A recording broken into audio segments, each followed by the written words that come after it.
Il y a une question religieuse. Elle existe, et particulièrement en France, pays qui se prétend laïque. Et cette question religieuse, elle est primordiale. La question de la foi est primordiale.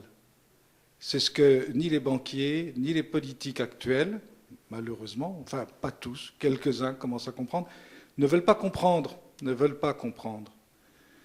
Les fonctionnaires vivent dans cette habitude que la religion n'existe pas. On fait comme si la religion n'existait pas. Et c'est une erreur. La religion, elle existe. Elle est au cœur de tout homme, de toute façon. Sauf peut-être maintenant, de fait, à force de vouloir créer un nouvel homme français, complètement coupé de ses racines, on arrive à avoir une sorte de citoyen, une sorte d'ectoplasme qui n'a jamais, jamais, jamais réfléchi sur la question ni du passé, ni de l'avenir, ni d'où l'on vient, ni où l'on va. Mais à ce moment-là, c'est dramatique. On n'a plus qu'à faire qu'à des zombies. Non, la question religieuse, elle est primordiale en France. Pourquoi la France est-elle dans cet état de mal-être? En réalité, la France, elle est catholique, elle est chrétienne. Elle a été baptisée dans le baptistère de Reims avec son roi Clovis, son premier roi. Voilà, bon, et puis Jean-Paul II l'a dit à Reims, il a eu parfaitement raison de le dire. Et puis vouloir dire le contraire, c'est une absurdité historique. Mais on en a assez d'être submergé par des contre-vérités historiques. La France n'est pas née en 1789. Elle n'est pas née avec le petit père Combes. Ce n'est pas le petit père Combes qui définit ce qu'est la réalité française. Enfin, heureusement, c'est 2000 ans de catholicisme et de catholicisme romain.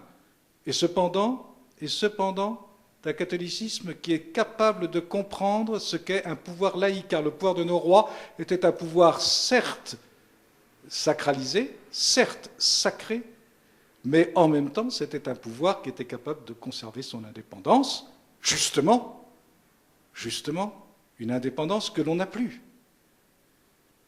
Car rien n'est pire que le cléricalisme. Rien n'est pire que le cléricalisme, et surtout le cléricalisme moderne. Car maintenant, les clercs, qui sont de moins en moins nombreux, mais qui ont de moins en moins de pouvoir, eh bien évidemment, ils ont tendance à l'exagérer. Alors surtout si ces clercs sont de gauche, comme par hasard. Alors ils deviennent d'un cléricalisme effréné, et ils nous imposent leurs options, les options fondamentales de l'Église de France. Alors très heureusement, autrefois, il y avait un roi, mais disons les choses maintenant comme elles doivent être dites. On commence à en avoir assez de ces discussions insensées qui, depuis 2 siècles, nous ravagent. Il y avait un roi pour équilibrer les choses, ça se passait de temps en temps mal avec l'autorité ecclésiastique, ça se passait quelquefois, dans la plupart des cas, ça se passait bien, et puis on sortait de ces crises. Car en France, on n'est jamais devenu ni schismatique ni hérétique sur la question religieuse. Je parle dans ce qui concerne même le protestantisme français pourrait se reconnaître dans les propos que je tiens. Voilà. Eh bien oui, la question religieuse, elle est là, elle est prégnante. Elle est tellement prégnante qu'au nom de la laïcité, la République française ne sait plus se défendre. Voilà, la religion musulmane, elle se manifeste. L'islam se manifeste. C'est dans sa nature. On a interdit aux Français de manifester leur foi, où que ce soit. Pourtant, les Français sont assez fins pour distinguer, je parle d'une manière générale, bien sûr, il y a toujours des cas particuliers, il y a toujours des zinzins partout, mais le Français était tout à fait capable d'être pieux à l'Église et d'être un excellent chef d'entreprise ou un excellent fonctionnaire ou un excellent commerçant, sans qu'un domaine empiète sur l'autre véritablement, mais le tout étant coordonné dans une unique personne humaine. Voilà. C'est ça l'incarnation. Alors on a refusé l'incarnation, on a coupé. On a dit qu'il y avait la laïcité. La laïcité est devenue le laïcisme.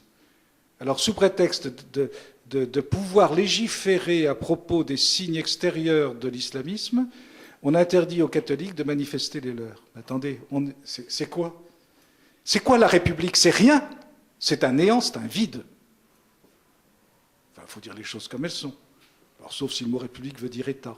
Mais ayons un État dans la tradition française. La tradition française veut que l'État...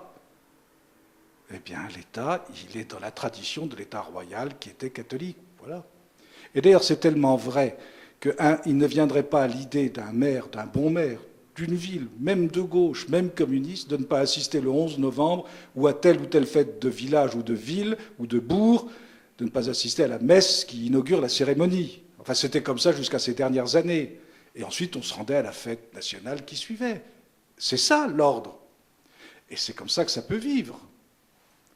On est en train de tout détruire au profit d'un petit cléricalisme de gauche, alors que précisément, il y a un renouveau chrétien en France. Il y a comme dans le monde entier, comme dans la vieille Europe, il y a un renouveau chrétien, malgré toutes les apparences. Bien sûr, tous d'élite, tout fiche le camp. Les organes officiels, les commissions épiscopales, tous ces trucs-là qui n'ont jamais fonctionné, les actions catholiques prétendument, enfin bref. Tout ce que l'on sait, tout le monde comprend très bien ce que je veux dire. En réalité, il y a un renouveau et il y a un besoin extrêmement profond de vérité religieuse.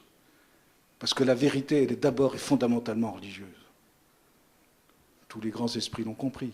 Tout le monde le sait. Voyons, vient un moment où il faut mourir. On est sur Terre et on meurt. Et tout cela se joue en quelques années. La France ne pourra se sortir de sa crise civilisationnelle que si elle est capable de résoudre également sa question religieuse. Et les autorités religieuses feraient bien d'y réfléchir elles-mêmes. On est très heureux d'apprendre qu'une autorité religieuse a rempli sa fonction d'autorité religieuse véritable, c'est-à-dire s'occuper du salut des âmes, qui est la première de toutes les lois, au lieu d'entrer dans des considérations indéfinies qui ennuient tout le monde. C'est fini du Dieu n'est pas conservateur du cardinal Marty. C'est fini. On ne veut plus de ça. On veut des évêques, on veut des prêtres, on veut des séminaristes, on veut des congrégations religieuses qui soient fiers de leur passé et par conséquent capables d'assumer l'avenir. Et la France revivra.